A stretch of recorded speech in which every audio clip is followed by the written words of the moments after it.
Hi friends, ఇదిగోండి cauliflower పకోడీకి మనం కాలీఫ్లవర్ని ముందుగా వేడి నీళ్ళలో వేసుకొని తర్వాత శనగపిండి, వరిపిండి, కారం, ఉప్పు, పసుపు, ధనియాల పౌడర్, జీలకర్ర పౌడరు, పచ్చిమిర్చి, కరివేపాకు వేసి బాగా కలుపుకొని మళ్ళీ తర్వాత మనం వాటర్ వేసుకొని మనం బజ్జీకి వేసుకునే అంత పలచగా కాకుండా పకోడీలా మరీ గట్టిగా కాకుండా మీడియంగా కలుపుకోవాలి.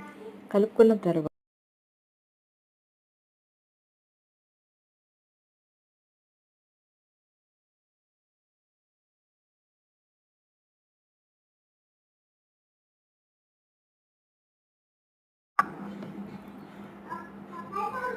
ఆ తర్వాత మనం నూనెని వేడి చేసుకొని పకోడీలా వేసుకొని క్రిస్పీగా అయ్యేంత వరకు వేయించుకోవాలి. ఇలా చేయడం వల్ల మనం కాలీఫ్లవర్ పకోడీ చాలా క్రిస్పీగా టేస్టీగా కూడా మనకు వస్తుంది.